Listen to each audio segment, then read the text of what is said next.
बड़े होकर के परिजनों को सुख प्रदान करना शुरू किए। श्री गुरु जी महाराज श्री नागेश्वर महादेव के प्रांगण में श्री राम चारों भाइयों का चूड़ाकरण संस्कार संपन्न किए। अतिशय मन को हरने वाला अपार बाल चरित करते हैं और अपने प्रिय जनों को सुख प्रदान करते हैं।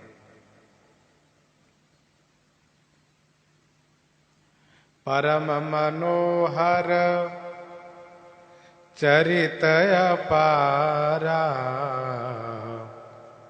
करत फिरत चार्यो सुकुमारा। परम मनोहर चरित अपारा करत फिरत चार्यो सुकुमारा। चारों सुकुमार हैं, परम मनोहर अपार बाल चरित करते फिरते हैं। गोस्वामी जी महाराज कहते हैं कि श्री राम जी का अवतरण सुंदर चरित की स्थापना के लिए भी हुआ है। जग विस्तारहि विशद जस राम जन्म कर हेतु। मन क्रम वचन अगोचर जोई दशरथ अजीर विचर प्रभु सोई। दशरथ अजीर विचर प्रभु सोई। मन क्रम वचन अगोचर जोई। जो मन कर्म और वचन से अगोचर है वही परम प्रभु श्री राम जी महाराजा श्री दशरथ जी के अजीर माने आंगन में विचरण कर रहे हैं।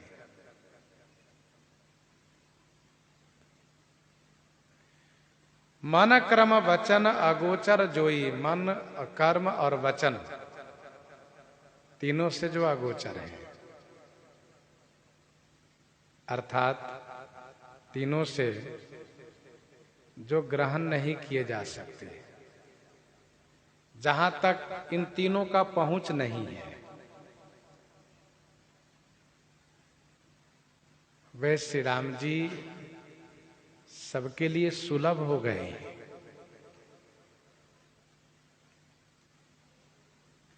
श्री चक्रवर्ती जी महाराज के आंगन में विचरण करते हुए सबके लिए सुलभ हो गए हैं। तो मन कर्म वचन अगोचर जोई। श्रुति कहती हैं यतो वाचो निवर्तन्ते अप्राप्य मनसा सह। मन समेत जहि जानन वाणी। आज वह जो मन से पकड़ में नहीं आ सकते, जो मन का विषय नहीं है, आज सबके सामने है। जो कर्म का विषय नहीं है वह सामने है, वाणी का विषय नहीं है वह सामने है। वेद वचन मुनि मन अगम ते प्रभु करुणा ऐन। वचन किरातन के सुनत जिम पितु बालक बैन। अर्थात वह परम प्रभु, वह परमात्मा, वह ब्रह्म सबके लिए सुलभ हो गए। अपनी करुणा एवं कृपा से भोजन करत बोल जब राजा, नहीं आवत तजी बाल समाजा। नहीं आवत तजी बाल समाजा। भोजन करत बोल जब राजा, नहीं आवत तजी बाल समाजा। जब राजा श्री चक्रवर्ती जी महाराज भोजन करते समय बुलाते हैं तो बाल समाजा तजी नहीं आवत, बाल समाज को छोड़ करके, अपने बाल मित्रों को छोड़ करके नहीं आते हैं। श्री चक्रवर्ती जी महाराज जब तक श्री रामलला सरकार को भोजन नहीं करा लेते तब तक भोजन नहीं करते हैं। भले ही श्री रामलला सरकार भोजन कर चुके हैं, लेकिन यह पिताजी का प्रेम है, वात्सल्य है कि जब तक श्री रामलला सरकार को 2-4 ग्रास भोजन नहीं करा लेंगे तब तक भोजन नहीं करेंगे। श्री राम जी के बिना महाराज को भोजन अच्छा लगता ही नहीं, उनको पवाएंगे फिर पाएंगे। श्री चक्रवर्ती जी महाराज प्रसाद पाने में बैठ गए। श्री रामलला सरकार खेल रहे हैं। कहाँ खेल रहे हैं? गोस्वामी जी ने ऊपर की चौपाई में कहा, दशरथ हाजिर विचार प्रभु सोई आंगन में खेल रहे हैं। अब महाराज बड़े प्रेम से बुलाने लगे, लेकिन श्री रामलला सरकार आ नहीं रहे हैं। क्यों नहीं आ रहे हैं? कहा, बाल समाज को छोड़कर आने का मन नहीं कर रहा है।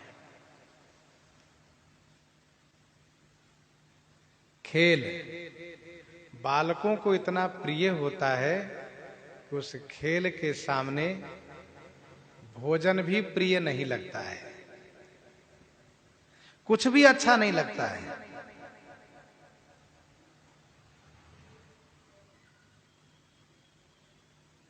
नहीं आवत तजी बाल समाजा। आप लोगों ने सुना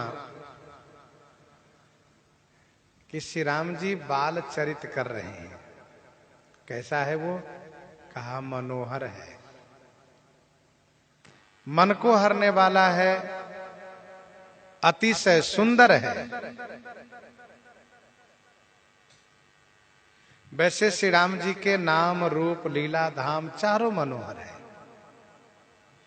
नाम मनोहर है, आखर मधुर मनोहर दो। रूप मनोहर है, मूर्ति मधुर मनोहर देखी। चरित मनोहर है, परम मनोहर चरिता पारा। और धाम मनोहर है, सब विधि पूरी मनोहर जानी। सकल सिद्धि प्रद मंगल खानी। तो परम मनोहर चरिता पारा, करत फिरत चार्यो सुकुमारा।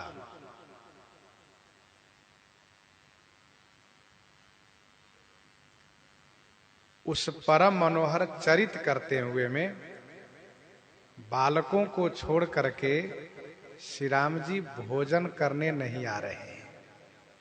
नहीं आवत तजी बाल समाजा। वैसे भी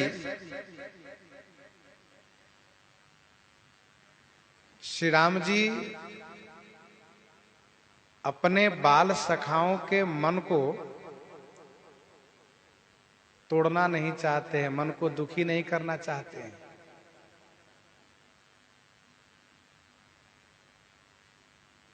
खेल में एक दूसरे का दाव होता है, तो जिसका दाव होता है वह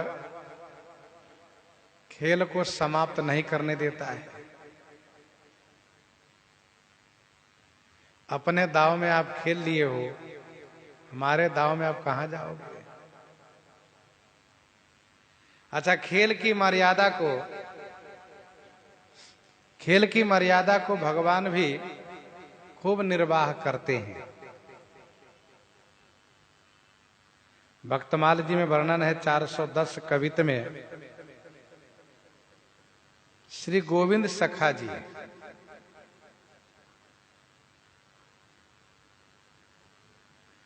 गोविंद सखा के साथ ठाकुर जी श्रीनाथ जी गोली डंडा खेल रहे थे। गोली डंडा खेल रहे थे। इधर पुजारी जी भोग लगाने के लिए घंटी बजा दिए, तो ठाकुर जी भाग करके आकर के मंदिर में विराजित हो गए। उस समय में गोविंद जी का दाव था खेलने का, इसलिए वे उनके पीछे पीछे भागते हुए आए और मंदिर में देख करके खींच करके वह जो लकड़ी के टुकड़ा है उसको चला दिए। अब पुजारी जी को बहुत बुरा लगा कि बताओ, जहां इतना आचार विचार रखा जाता है वहां वन की लकड़ी के टुकड़े को गोविंद ने ठाकुर जी पर चला दिया। तो वे गोविंद जी नाराज हो रहे थे ठाकुर जी से कि बताइए, आप आकर के मंदिर में बैठ गए हो, हमारे साथ खेले नहीं। तो पुजारी जी नाराज हुए, उनको धक्का दे करके मंदिर से बाहर कर दिया, भगा दिए वहां से। तो गोविंद जी जाकर के बाहर चबूतरे पर बैठ गए। उस चबूतरे पर बैठ गए जहां से खेल में जाने का रास्ता है, और मन ही मन सोच रहे हैं आओगे तो इसी रास्ते से, तब मैं खबर लूंगा, छोड़ूंगा नहीं। अब ठाकुर जी डर गए। ठाकुर जी डर गए, ऐसे डर गए कि उनको न भोजन अच्छा लग रहा है, न सोना अच्छा लग रहा है। उनको कुछ भी नहीं अच्छा लग रहा है। फिर उनसे श्री विठलनाथ जी ने पूछा, जय जय, आपको क्या हो गया है? ठाकुर जी ने कहा, मुझे बहुत डर लग गया है। आपको डर लग गया है? कहां, किससे डर लग गया है? कहा, गोविंद सखा से। क्यों? कहा, उनकी बारी थी खेलने की और मैं मंदिर में चला आया, और वे मंदिर में आए और उन्हें उस लकड़ी के टुकड़े से मुझे मारा। तो पुजारी जी उनके भाव को समझ नहीं पाए और उनको धक्का दे करके मंदिर से बाहर कर दिए। वे बाहर बैठे हैं, हमारी प्रतीक्षा कर रहे हैं। जब मैं जाऊंगा तो वे बिना मारे छोड़ेंगे नहीं, और मैं यही मंदिर में रहूं ये हो नहीं सकता है। बिना खेले मेरा मन नहीं लगता। मैं जब तक नहीं जाऊंगा खेल में, मेरा मन नहीं मानेगा। मेरा मंदिर में मन नहीं लगता, बाहर वे प्रतीक्षा कर रहे हैं, मुझे उन्हीं का डर सता रहा है। अच्छा, तो क्या करना चाहिए? कहा, उनको आप मनाइए, वे मेरे ऊपर खुश हो जाए, वे भोजन कर लें तब मैं भोजन करूंगा। तो श्री विठलनाथ जी गए उनको मनाने के लिए। स्वामी जी ने कहा, गोविंद, अच्छा ठीक है, तुम खुश हो जाओ, ठाकुर जी तुम्हारे साथ खेलने के लिए जाएंगे। कहा, नहीं, ऐसे नहीं, जब तक वह अपनी गलती स्वीकार नहीं करेंगे तब तक मैं प्रसन्न नहीं होने वाला हूं। तो स्वामी जी ने कहा कि ठाकुर जी अपनी गलती स्वीकार कर रहे हैं और तुम्हारी प्रतीक्षा कर रहे हैं, चलो वे तुम्हारे साथ भोजन करेंगे। स्वामी जी जान रहे हैं इनके प्रेम को।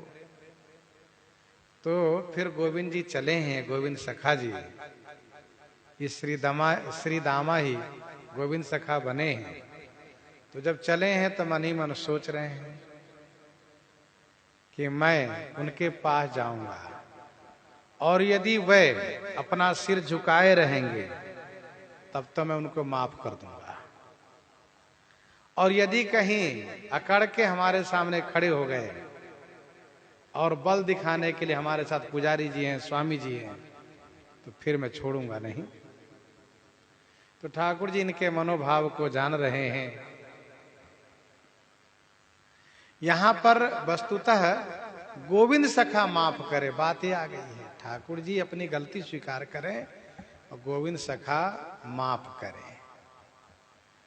तो गोविंद जी को श्री विठलनाथ जी स्वामी जी मना कर ले गए मंदिर में। तो ठाकुर जी बिल्कुल उन्हीं के मन के भाव के अनुरूप अपना सिर झुकाए हुए हैं। और जैसे ही गोविंद सखा ने देखा खुश हो गए, और खुश हो गए तो फिर गले से लगा करके मिल लिए और फिर दोनों भोजन पाए। इस प्रकार से दोनों का समझौता स्वामी जी कराए। आगे उनकी लीला में और भी बहुत सुंदर सुंदर क्रीड़ा है, बहुत सुंदर सुंदर खेल है गोविंद सखा के साथ में। तो मित्र भाव का आनंद ही कुछ और होता है, क्योंकि मित्र भाव में स्वाभाविक है कि बिल्कुल एक दूसरे के प्रति बराबर का भाव रखा जाता है और उसमें दो चार बातें होती ही है। तो श्री राम जी अपने बाल सखाओं के मन को तोड़ना नहीं चाहते हैं, इसलिए नहीं आवत तजी बाल समाजा। सोचते हैं कि पिताजी बुला रहे हैं, मैं आज चला जाऊंगा, कल हमारे साथ खेलेंगे ही नहीं है। कहेंगे आपके साथ मैं क्यों खेलूं, आप चक्रवर्ती राजकुमार हो, जब आपके पिताजी बुलाएंगे आप भाग के चले जाओगे। आपकी बारी होगी आप खेलेंगे, जब हमारी बारी होगी तो आप भाग जाएंगे। इसलिए नहीं आवत तजी बाल समाजा। कौशल्या जब बोलन जाई, ठुमुक ठुमुक प्रभु चलहि पराई। कौशल्या जब बोलन जाई, ठुमुक ठुमुक प्रभु चलहि पराई। कौशल्या जब बोलन जाई, ठुमुक ठुमुक प्रभु चलहि पराई। जब श्री कौशल्या जी बुलाने के लिए जाती हैं, पकड़ने के लिए जाती हैं, तो प्रभु ठुमुक ठुमुक पराई चलहि। ठुमुक ठुमुक माने फुदकते हुए। देखिए शब्द ध्वनि बता रही है कि प्रभु किस चाल में भाग रहे हैं। अच्छा, गोस्वामी जी महाराज मानस जी की रचना में उन्हीं शब्दों का प्रयोग किए हैं जहां पर प्रसंग के अनुरूप शब्द की संरचना होनी चाहिए। ठुमुक ठुमुक स्वाभाविक है कि वह उच्चारण जब किया जाता तो दो बार ठुमुक ठुमुक तो विलंबित उच्चारित होता है। ठुमुक ठुमुक अर्थात एकदम से सपाटा दौड़ नहीं सकते अभी। ठुमुक ठुमुक अर्थात फुदकते हुए, फुदकते हुए, कूदते हुए श्री राम लला सरकार भाग चलते हैं। कौशल्या जब बोलन जाई, तो समझ गए कि मैया बुलाने आई हैं, पकड़ने आई हैं, तो ठुमुक ठुमुक चाल से भागने लगते हैं। ठुमुक चलत रामचंद्र। अच्छा, चरण में वह घुंघरू है, वह पैजनिया है, कमर में करधनी है। तो स्वाभाविक है कि जब वे बजते हैं तो और अच्छा लगता है। और ठुमुक ठुमुक भागने में सभी ये जो करधनी है और ये जो नूपुर है ये बजते हैं। तो प्रभु श्री रामलला सरकार भाग चलते हैं। अब गोस्वामी जी महाराज कहते हैं, अब आप जरा देखो, निगम नेति शिव अंत न पावा, निगम नेति शिव अंत न पावा, ताहि धरई जननी हठि धावा, ताहि धरई जननी हठि धावा।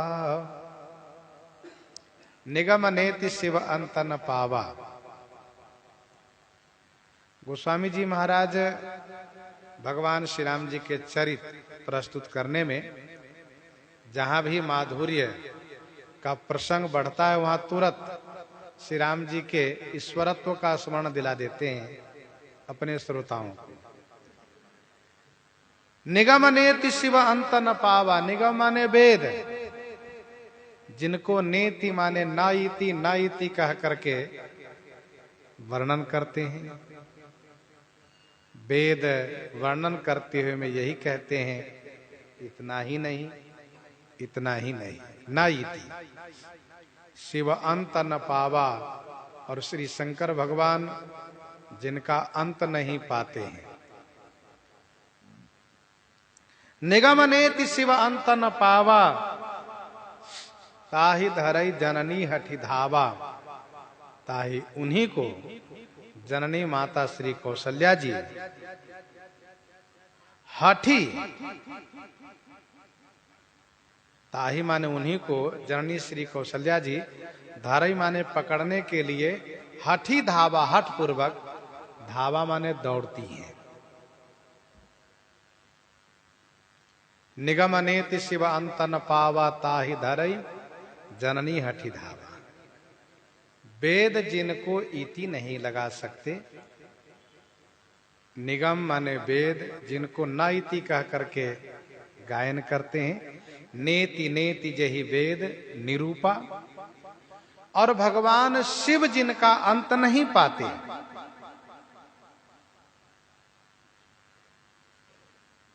उन्हीं श्री राम जी को माता श्री कौशल्या जी पकड़ने के लिए हठ पूर्वक दौड़ रही है। अच्छा, माँ को बड़ा अच्छा भी लग रहा है। ठुमक ठुमक जो दौड़ रहे हैं श्री रामलला सरकार, तो बड़ा अच्छा लग रहा है। लेकिन पकड़ में नहीं आ रहे हैं, क्योंकि महाराजा श्री चक्रवर्ती जी भोजन पर बैठे हैं। उनको श्री रामलला सरकार को बिना खिलाए भोजन नहीं करेंगे। तो माँ सोचती हैं कि लाला को पकड़ के ले आऊं, महाराज थोड़ा सा उनको भोजन करा लें, फिर भोजन करें। तो हठ पूर्वक दौड़ रही उनको पकड़ने के लिए।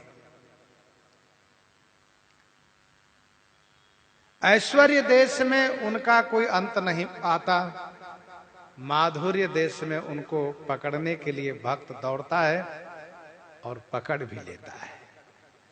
ऐश्वर्य देश में जो किसी के लिए सुलभ नहीं है, वही माधुर्य देश में छोटे से छोटे सामान्य लोगों के लिए भी, जो कोल भील है, जिनके पास पुण्य नहीं, भक्ति नहीं, सत्कर्म नहीं, उनके लिए भी सुलभ हो जाते हैं।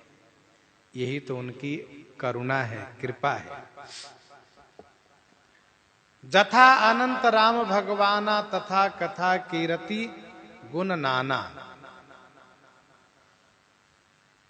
माता श्री कौशल्या जी थक गई हैं और जब थक गई हैं तब श्री रामलला सरकार पकड़ में आए हैं। ऐसा अध्यात्म रामायण में वर्णन है। मानो एक संकेत है, कोई भी जीव अपनी साधना के बल पर ईश्वर को पकड़ नहीं सकता है। हाँ, जीव साधना करते हुए जब वह यह कहता है कि प्रभु मेरी शक्ति यहीं तक थी, मैं यहीं तक चल सकता था, अब इसके आगे मेरी शक्ति नहीं है, तो फिर ईश्वर तुरंत उनके समीप आ जाते हैं।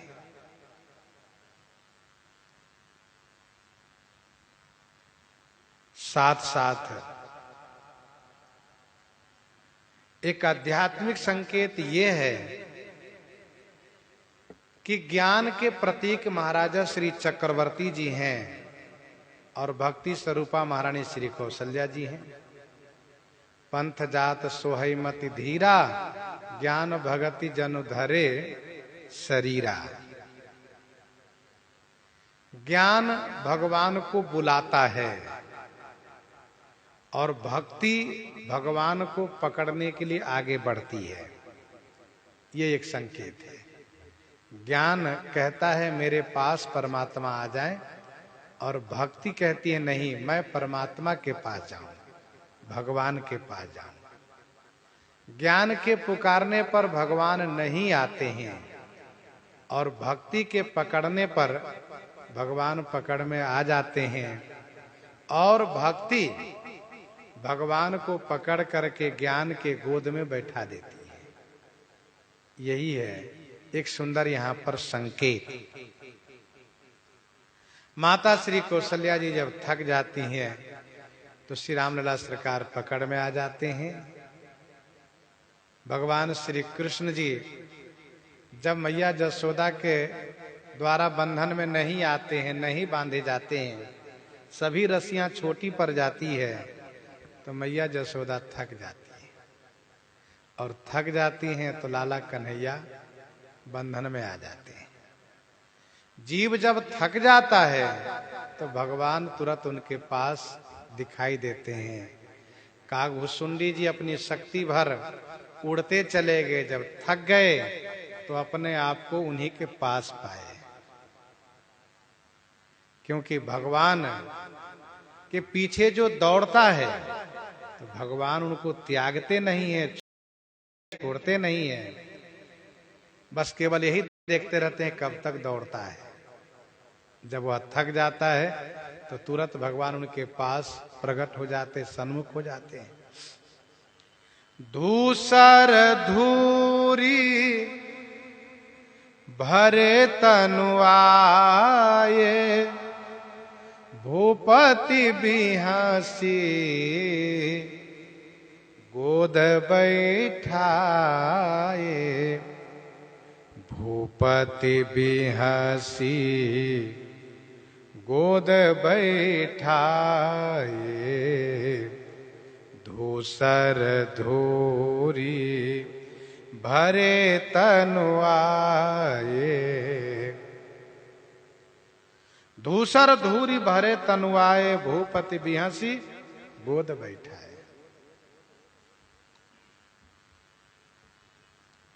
तनु धूरी भरे धूसर, तनु माने शरीर, धूली से भरे, धूसर माने धूसरित है, अर्थात लगी हुई है।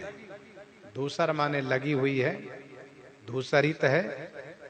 तो शरीर धूली से भरे हुए धूसरित है। आए श्री चक्रवर्ती जी महाराज बिहासी माने हंसते हुए पकड़ के गोदी में बैठा लिए। माता श्री कौशल्या जी हाथ पकड़ कर लेकर आई, अथवा यूं कहीं गोदी में उठा कर ले आई। महाराज ने तुरंत उनको अपने गोदी में बैठा लिया।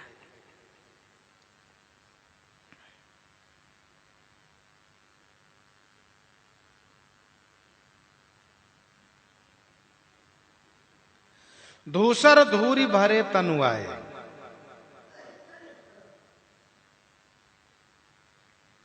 गोस्वामी जी ने कहा दूसर।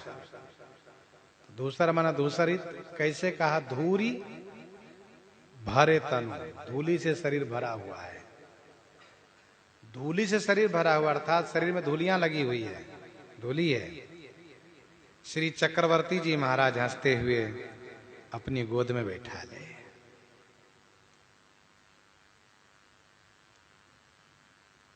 इस प्रसंग से एक सुंदर शिक्षा ये मिलती है कि भक्ति ही भगवान को बस में करती है और भगवान भक्ति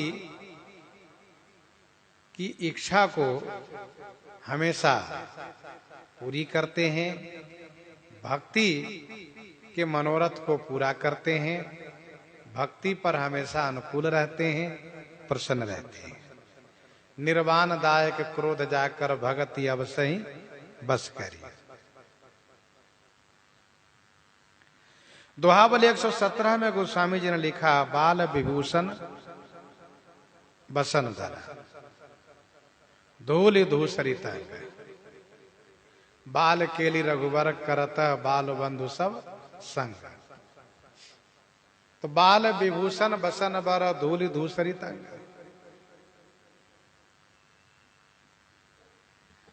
लोगों ने जानना चाहा कि धूली आई कहां से।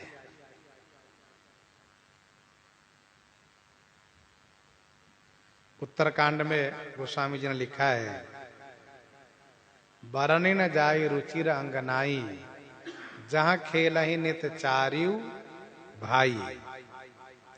चारों भाई बाल क्रीड़ा करते हैं, वह आंगन अवर्णनीय है।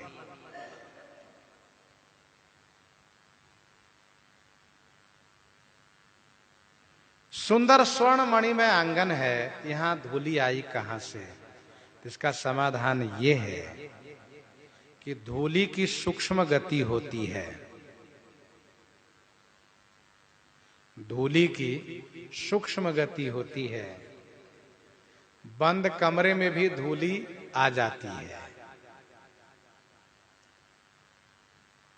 आप बिल्कुल कमरा बंद कर दीजिए, उसको जब खोल के देखिए और हाथ लगाइए तो धूली प्रतीत होती है, धूली की अनुभूति होती है।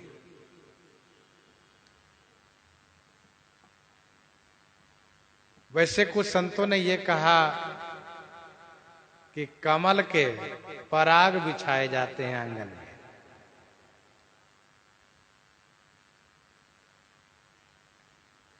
संतों का अपना प्रेम पूर्वक भाव है, अच्छी बात है, लेकिन हमारे गुरुजी कहा करते थे कि स्वाभाविक रूप में हवा से उड़ती हुई धूल आंगन में भर जाती है और श्री राम लला सरकार आंगन में खेल रहे हैं। दशरथ हजिर विचर प्रभु सोई, तो बालकों के साथ खेलने में स्वाभाविक है कि भूमि पर लौटना होता ही है। तो धूली लगी हुई है। महाराजा श्री चक्रवर्ती जी हैं, वात्सल्य रस में इतने डूबे हुए हैं कि उन्होंने ये नहीं देखा कि धूली लगी है। अब हंसे क्यों? कहा इसलिए कि देखो आ गए ना, हम तब से बुला रहे हैं, आप नहीं आ रहे थे। तो मानो श्री राम जी ये कहते हैं कि आपके बुलाने से हम नहीं आए हैं, मैया पकड़ के ले आई। तो भूपति भी हंसी गोद बैठा है। गीतावली बालकांड में वर्णन है, बाल भूषण बसन तत्तन, बाल विभूषण बसन तन, सुंदर रुचिर राज भरनी।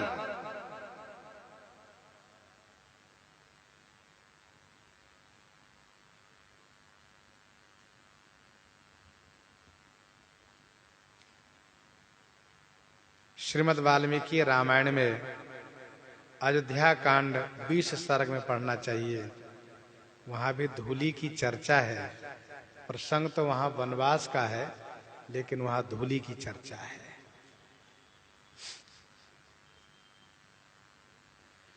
धूसर धूरी भरे तनु आए, भूपति बिहसी गोद बैठाए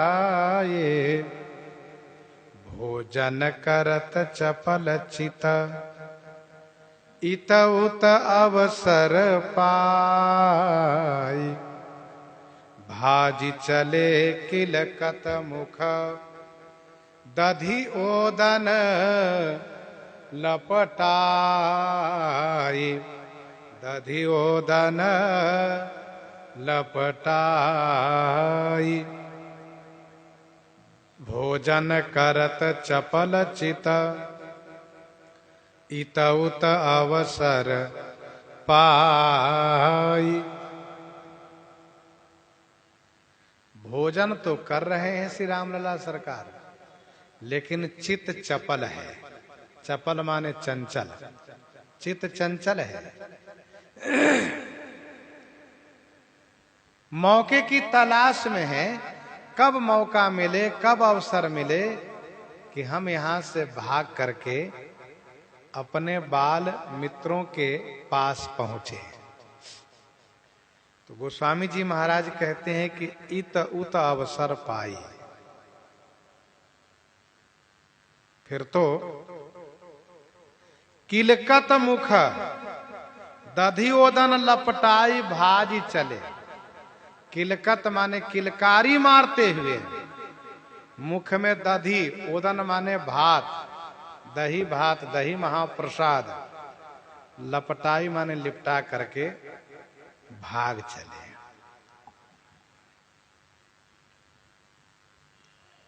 भोजन करत चपल चित इतो अवसर पाई। मन लगा है अपने मित्रों में, खेल में।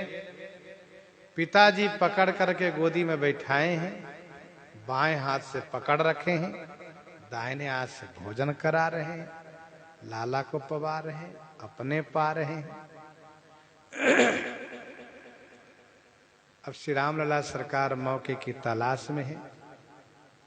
इत उत अवसर पाई। इत इधर, उत माने उधर। इधर पिताजी दाहिने हाथ से जल पीने लगे, लाला को जल पिलाए, अपने भी जल पीने लगे। उधर माता श्री कौशल्या जी रसोई में गई कुछ प्रसाद लाने के लिए। श्री रामलला सरकार को दही भात बहुत प्रिय लग रहा है। दही भात और पुआ, मानव जी में दोनों का वर्णन है। उत्तर कांड में वर्णन है कि श्री रामलला सरकार के हाथ में पुआ होता है। चलो भागी तब पूप दिखावे। तो दही भात पा रहे थे महाराज, पवा रहे थे श्री रामलला सरकार को। श्री राम जी अपने हाथ में लिए। अच्छा, बालक की प्रकृति होती है, क्योंकि वो बालक है, वो ग्रास बना करके वो में नहीं छोड़ता है, मुट्ठी बांध लेता है। श्री रामलला सरकार भी थाली से मुट्ठी बांध ली और मुख के सामने ले जाकर के मुट्ठी खोल देते हैं। तो मुट्ठी यहाँ खोलने के बाद पूरे मुख में लग जाता है। कुछ मुंह के भीतर गया, कुछ कपोल पर लगा, कुछ नासिका पर, कुछ भाल पर, कुछ ठोड़ी पर लग जाता है। एक संत जी तो ये कह रहे थे कि श्री रामलला सरकार मुट्ठी में लिए प्रसाद दही भात और पिताजी को पवाने लगे। तो उनको पवा तो पाए नहीं, फिर क्या किए? कहा उनके मुख में लपेट दिए। मुख में क्यों लपेट दिए? कहा इसलिए लपेट दिए कि इनका ध्यान इधर बट जाए, मैं भाग जाऊं। तो दधी ओदन लपटाई, पिताजी के मुख में लपेट दिए, अपने मुख में भी लपेट लिए। हाथ में लगा है, मुख में लगा है, और बड़े जोर से किलकारी मारते हैं, जैसे फुदुक करके भाग रहे थे वैसे किलकारी मार के भाग लिए। अच्छा, किलकारी बच्चों के द्वारा ही हो पाती है, सयाने व्यक्ति किलकारी नहीं मार सकता। किलकारी वह एक प्रकार की हंसी है जो बालक ही इस प्रकार से हंसता है। समझदार होने पर ऐसा इस प्रकार से हंसी कोई नहीं हंस सकता, बालक ही हंसता है किलकारी मारते हुए। तो श्री राम लला सरकार किलकत मुख, किलकारी मारते हुए दधियोदन लपटाई, मुख दधियोदन लपटाई भागी चले। पिताजी को बड़ा आनंद आया। लाला खुश, पिताजी खुश, माता खुश, मित्र खुश, सब लोग खुश। अच्छा, श्री राम जी सबके मन को रख रहे हैं। माता जी के पकड़ने पर, उनके द्वारा पकड़ के आ गए, ये माता जी के मन को रख लिए। पिताजी के गोदी में बैठ करके, पिताजी के हाथ से भोजन करके पिताजी के मन को रख लिए। और मुख में लिपटे हुए, हाथ में लिपटे हुए, दधियोदन लपटाए लिपटे हुए, पिताजी को लगाए तभी हाथ में लगाए, अपने मुख में लगाए तभी लगा हुआ है। भाग करके अपने बाल सखाओं के पास पहुंच गए, ये मित्रों के मन को रखा। इस प्रकार से श्री राम जी सबके मन को रखते हैं, ये बड़ी बात है। श्री राम जी सबके मन को रखते हैं। सुनि सीतापति शील स्वभाव, लरिकाई ते रघुवर वाणी, पालत नीति प्रीति पहचानी। अच्छा, अपने हाथ में मुख में दधियोदन लिपटाकर क्यों भाग रहे हैं? मित्र लोग तो देख करके बड़े खुश हो गए, देखो आ गए हमारे स्वामी, आ गए हमारे राजकुमार जी, आ गए। देखा हमारे बिना इनको नहीं अच्छा लगा, भाग के चले आए, हाथ मुंह भी नहीं धोया। और हाथ मुंह में जो लगा करके गए हैं, ये स्वाभाविक है, उसमें से कुछ गिरता हुआ गया है। और बालक का स्वभाव होता है, वो खाते हुए फुदकते हुए चलता है। श्री राम लला सरकार हाथ में लिए है, अपना मुंह में लिए, मुट्ठी में भर लिए, खाते हुए गिराते हुए जा रहे हैं। क्यों? कहा काग भुसुंडी जी महाराज प्रसादी पाने के लिए यहीं आसपास में मंडराते रहते हैं।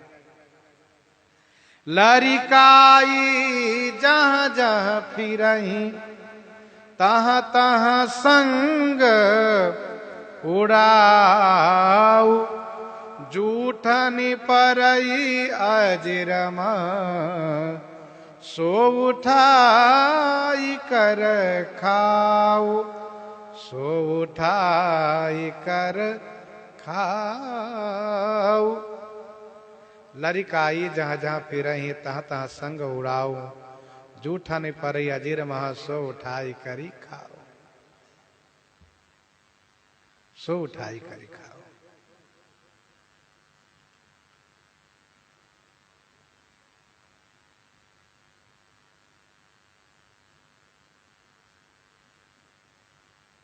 जूठा नहीं परई अजीर महा, सो उठाई करी खाओ। इसलिए श्री राम जी अपनी जूठन आंगन में गिराते हैं श्री कागभुसुंडी जी के लिए। गोस्वामी जी महाराज आगे वर्णन करते हुए कहते हैं, बाल चरित अति सरल सुहाए, शारद शेष शंभु श्रुति गाये, बाल चरित अति सरल सुहाए।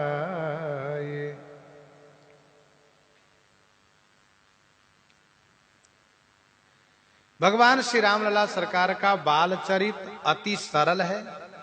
अति सरल माने भोला भाला है, अति अति अत्यंत सीधा है, और सुहाए माने सुंदर है। शारद शेष शंभु श्रुति गाये। शारद, श्री सरस्वती जी ने शारद रामायण में, शेष जी ने शेष रामायण में, शंभु जी ने मानस रामायण में, महारामायण में, श्रुति ने वेद रामायण में गायन किए हैं। सारद शेष शंभु श्रुति गाए। भगवान श्री रामलला सरकार का बाल चरित अति सरल माने सीधा है, भोला भाला है और सुहाए है। देखिए हमारे यहाँ बाल स्वरूप की उपासना की जाती है। क्यों? इसीलिए क्योंकि बालक बड़े सरल स्वभाव के होते हैं। बालक में कोई छल कपट नहीं होता है। बालक की विशेषता होती है कि उसके हाथ में मणि की माला, उसके गले में मणि की माला हो। उनको लड्डू दीजिए तो लड्डू मिठाई ले लेंगे, खा लेंगे और कह दीजिए कि लाला ये माला हमें दे दो, निकाल के दे देंगे तुरंत। उनको ये नहीं मालूम कि मणिमाला क्या मोल है। उनको दिया और तुरंत लौट दे दिए, माला दे दिए। ये विशेषता होती है।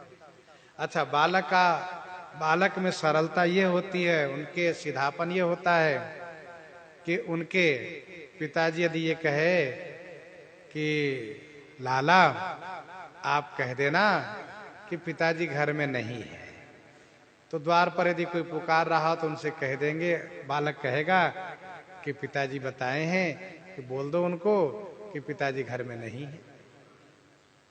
मतलब बिल्कुल निश्चल निर्मल हृदय। तो बाल चरित अति सरल स्वभाव। वैसे सभी बालकों का चरित्र सीधा होता है। बालक भगवान का रूप वैसे भी माना जाता है, उसके अंदर कोई छल कपट नहीं होता है। हाँ, तो हमारे यहाँ बाल स्वरूप की उपासना इसलिए की जाती है कि लाला यदि नाराज भी हो ना तो थोड़े में खुश भी हो जाएंगे। दूसरी बात यह है कि वे जल्दी प्रसन्न हो जाते हैं। तो श्री रामलला सरकार जल्दी प्रसन्न हो जाए, मेरे ऊपर अनुग्रह करें, मेरा उद्धार कर दें, इसलिए हमारे यहाँ बाल स्वरूप की उपासना की जाती है। भगवान श्री राम जी, श्री कृष्ण जी के बाल स्वरूप की पूजा हम लोग करते हैं। बाल चरित अति सरल सुहाए।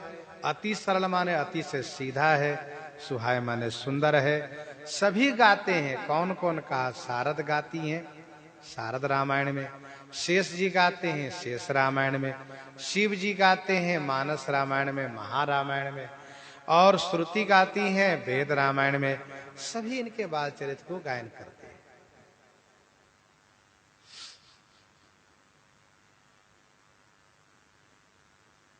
गीतावली बालकांड 43 पद में गोस्वामी जी ने लिखा है, श्री राम जी अपने सखाओं को लेकर के श्री सरजू जी के तट पर जाते हैं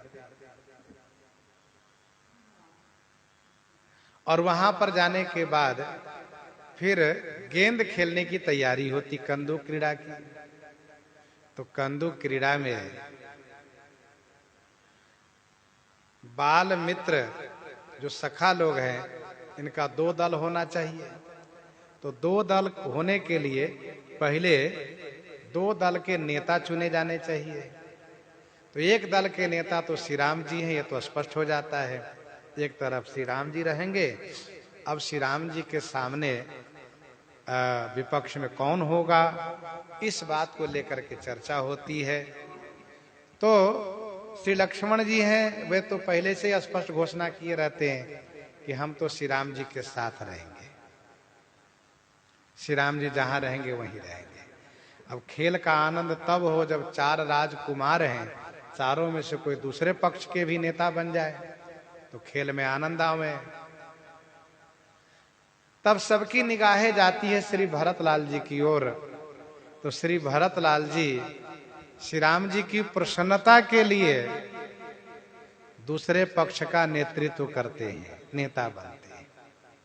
श्री राम जी की खुशी के लिए विपक्ष में खेलने को तैयार हो जाते हैं। श्री राम जी को बड़ा अच्छा लगता है।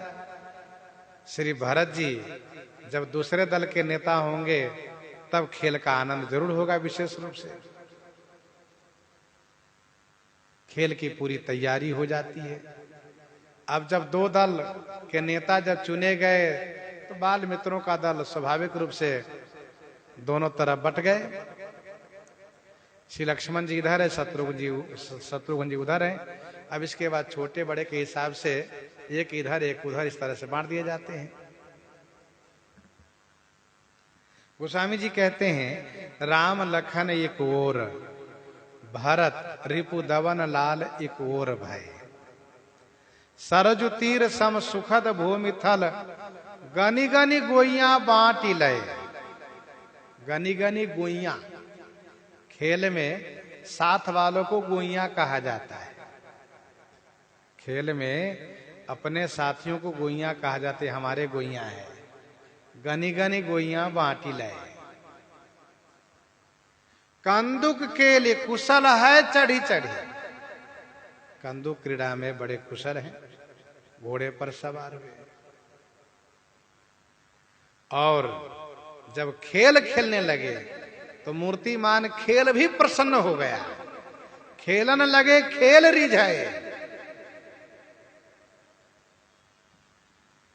अब उस खेल में श्री राम जी जानबूझ करके श्री भरतलाल जी को जिताते हैं। और स्वाभाविक है कि जिस दल के नेता हार रहे हो, उस दल के जो समूह है वह उदास होते हैं, और जिसके नेता जीत रहे हो उनके जो समूह है वे बड़े खुश होते हैं। एक कहत भई हार राम जू की, एक कहत भैया भरत जय। एक ने कहा श्री राम जी की हार हो गई। श्री राम जी के पक्ष वालों ने कहा कैसे हार हो गई? कहा देखा, श्री राम जी जानबूझ करके अपनी हार स्वीकार की। और उधर श्री भरतलाल जी की जीत हुई। श्री राम जी को इस बात को लेकर के प्रसन्नता है, जब मेरे मन को खुश करने के लिए, मुझे खुश करने के लिए खेल न बिगड़े, इसलिए भैया भरत दूसरे दल के नेता बने हैं, विपक्ष में हैं, तो फिर मेरा भरत ही जीते। इसलिए एक कहत भई हार राम जी की, एक कहत भैया भरत जय। श्री भरतलाल जी की जीत हो गई। और श्री भरतलाल जी की जीत हो गई तो श्री भरतलाल जी के जो समूह वाले बालक लोग हैं वे सब किलकारी मारते हैं, जय जयकार करते हैं। और श्री राम जी क्या करते हैं? कहा प्रभु बकसत गजबाजी बसन मन। खूब न्यौछावर करते हैं कि हमारे भैया विजयी हो गए। श्री भरतलाल जी तो जान ही रहे हैं कि सरकार केवल मुझे जिता रहे हैं। हम देखते हैं कि जहां उनको जितना चाहिए वहां जानबूझ के हमें जिता देते हैं। कुछ बार श्री राम जी भी जीते हैं, लेकिन खेल में हार जीत होता है। कभी श्री राम जी जीते हैं, कभी भरतलाल जी जीते हैं, लेकिन आखिरी जब हार जीत की बात आती है तो आखिरी में श्री भरतलाल जी की जीत हो जाती है।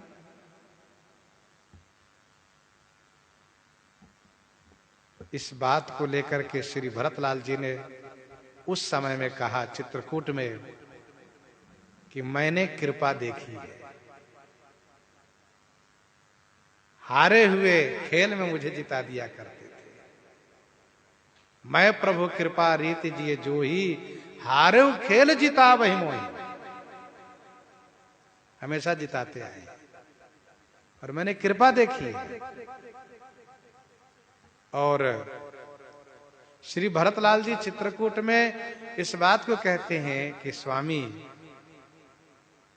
मेरा दुर्भाग्य तो देखिए, मेरा दुर्भाग्य तो आपसे बिल्कुल विमुख कर दिया मुझे, लेकिन मैंने जो आपकी कृपा देखी है उसी कृपा बल पर आपके पास आया हूं और इस विश्वास के साथ आया हूं जिस प्रकार से उस जमाने में, उस समय में आप भरत को जिताते थे, आज भी हारा हुआ भरत आपके सन्मुख है, आप भरत को जिता दीजिए।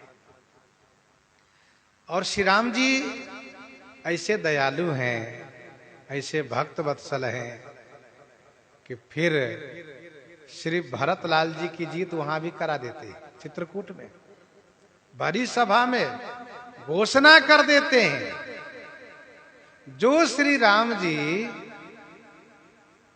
सबके समझाने पर, पिताजी के लाख प्रयास करने पर अयोध्या जी में आना स्वीकार नहीं करते, अयोध्या जी में रहना स्वीकार नहीं करते हैं, प्रजा जन इनके साथ में होते उनको तमसा तट पर छोड़ के चले जाते हैं। लेकिन वही श्री राम जी भरी सभा में घोषणा कर देते हैं कि भरत कहीं सोई किए भलाई, मन प्रसन्न करी सकुजता जी, कहूं करो सोई आजू। तो श्री राम जी ऐसा नहीं कि बाल क्रीड़ा में भक्त को जिताते हो और बाद में नहीं जिताते हो, सो नहीं। श्री राम जी हमेशा अपने भक्त का पक्ष लेते हैं, भक्त को जिताते हैं, भक्त को विजयी बनाते हैं। तो श्री राम जी इस प्रकार से बाल क्रीड़ा करते हैं और इनकी सभी लीला, ध्यान दीजिएगा, जग विस्तार ही विशद जस राम जन्म कर हेतु। इनका सभी चरित्र, इनकी सभी लीला भक्तों के कल्याण के लिए है। बाल चरित अति सरल सुहाए, शारद शेष शंभु सुरती गाए। पद्म रामायण में ऐसा वर्णन है। वैसे रामाज्ञा प्रश्न में तो ये लिखा है, राम जन्म शुभ काज सब कहत देव ऋषि आए। देवर्षि नारद जी नित्य की बाल लीला श्री हनुमान जी को सुनाया करते हैं। श्री हनुमान जी सुन करके बड़े आनंदित होते हैं। हमारे स्वामी अब इतने बड़े हो गए, हमारे स्वामी अब इतने बड़े हो गए, हमारे स्वामी अब इतने बड़े हो गए, बाहर खेलने लगे हैं। तो हनुमान जी के मन में चटपटी लग गई, लालसा हो गई, क्या मुझे अपनी क्रीड़ा में, बाल क्रीड़ा में सम्मिलित नहीं कर सकते हैं स्वामी? अरे मैं बानर हूं, तो बानर के और बालक की तो बढ़िया जोड़ी बनती है।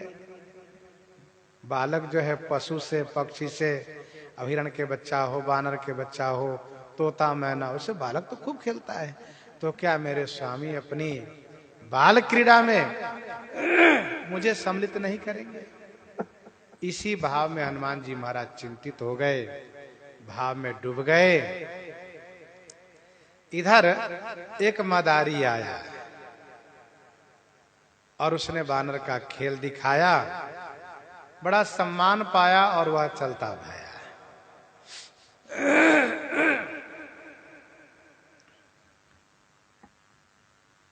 अब श्री रामलला सरकार बानर के लिए मचल गए, मैं तो बानर लूंगा, मुझे बानर चाहिए। अब श्री चक्रवर्ती राजकुमार को बानर चाहिए। विभिन्न देशों से, विभिन्न प्रांतों से विभिन्न रंग के बानर मंगाए गए, लेकिन श्री रामलला सरकार कहते ना, ये नहीं, दूसरा बानर चाहिए, वो वाला बानर चाहिए। अब कौन वाला बानर चाहिए इसको तो समझना बड़ा मुश्किल है। गुरुजी महाराज को बुलाया, महाराज ने गुरुजी से कहा कि लाला बानर के लिए मचले हुए, इनको कोई बानर पसंद ही नहीं आता है। वैसे भी अयोध्या जी के चिड़ियाघर में इतने बानर हैं और सभी प्रजाति के, सभी रंग बिरंग के बानर हैं, लेकिन उनको कोई बानर पसंद नहीं आता है। भाई जहां राज दरबार है, जहां राजमहल है, जहां राजधानी है, वहां पशु पक्षियों के लिए भी एक व्यवस्था है। आज भी व्यवस्था होती है, इसको चिड़ियाघर कहते हैं। गुरुजी महाराज ने ध्यान करके देखा और कहा, सुनिए महाराज, इनको ये सब बानर नहीं, इनको चाहिए किष्किंधा का बानर। और वह बानर जिनकी मैया है श्री अंजनी देवी, और कहा पिताजी जिनके केसरी महाराज हैं, तो श्री केसरी अंजनी के जो लाला हैं, उन बानर को आप लेकर आइए, तब आपके लाला खुश होंगे। तो महाराज तुरंत वहां से उनको बुलवाए, मंगवाए।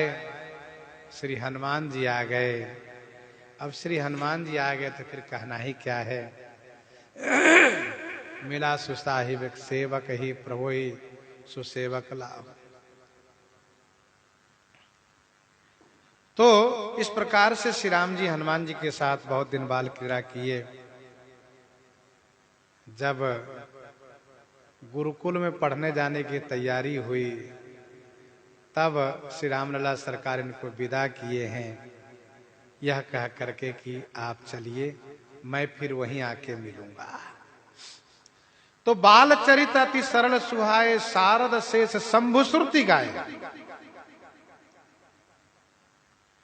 जिन्ह कर मन इन्ह सन नहीं राता, जिन्ह कर मन इन्ह सन नहीं राता, ते जन वंचित किए विधाता, ते जन वंचित किए विधाता, जिन्ह कर मन इन्ह सन नहीं राता।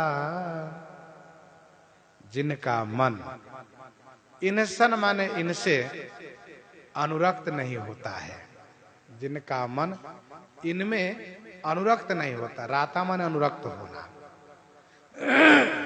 राता माने अनुरक्त होना, प्रीति युक्त होना। तेजन वंचित किए विधाता, विधाता श्री ब्रह्मा जी तेजन वंचित किए उन जन को, उन प्राणी को, उस जीव को, उस मानव को वंचित किए माने ठग लिए। उनको भौतिक पदार्थ देकर के ठग लिए, उनका जीवन व्यर्थ गया। जिनकर मन इन सन नहीं राता, जिनका मन इनसे अनुरक्त नहीं होता, जिनका मन इनमें नहीं लगता है, तेजन वंचित किए विधाता, उस जन को ब्रह्मा जी ठग लिए।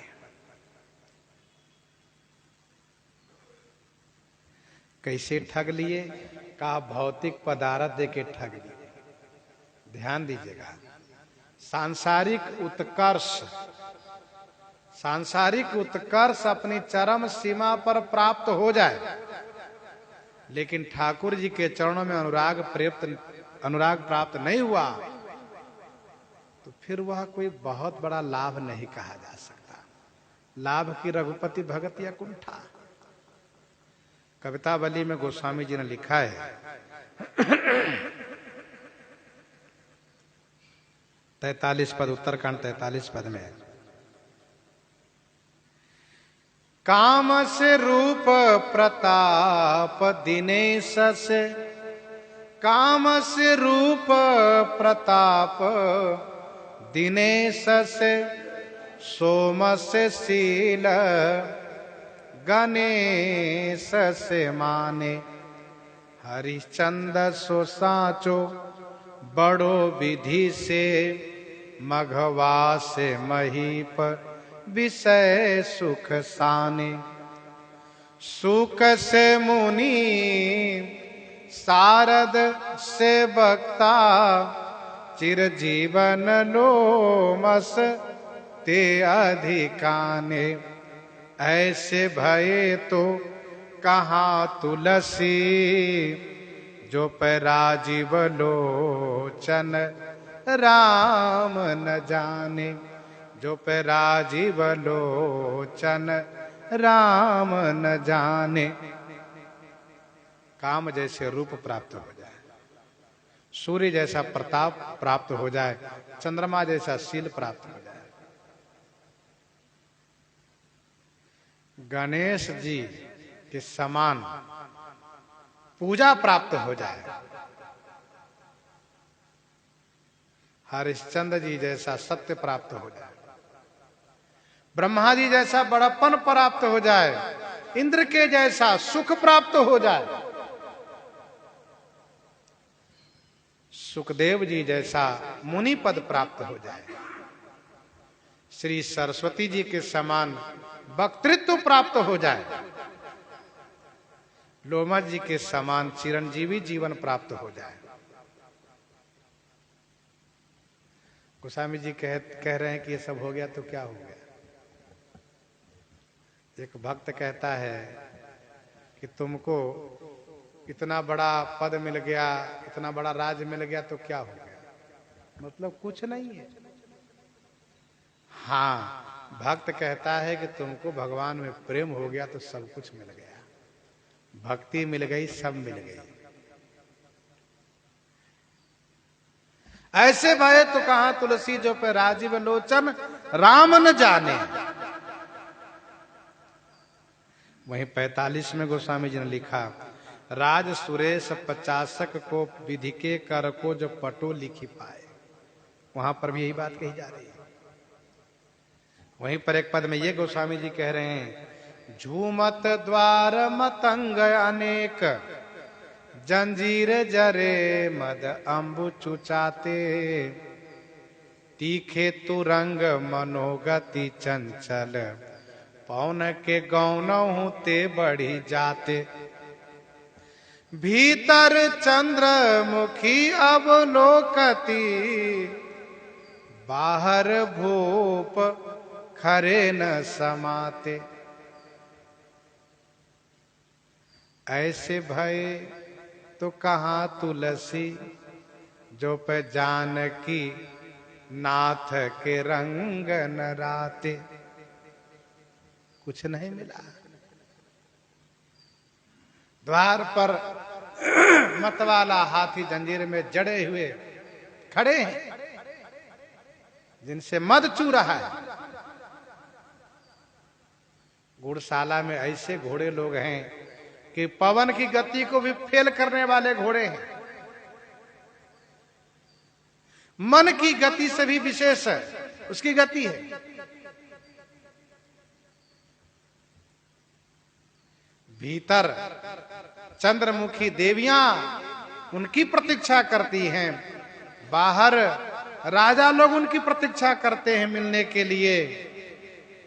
लेकिन इतना सब कुछ होने के बाद भी यदि भगवान में अनुराग नहीं हुआ तो कुछ नहीं प्राप्त हुआ। ऐसे भय तो कहां तुलसी जो पे जानकी नाथ के रंग न राते जिनकर मन इंसन नहीं राता।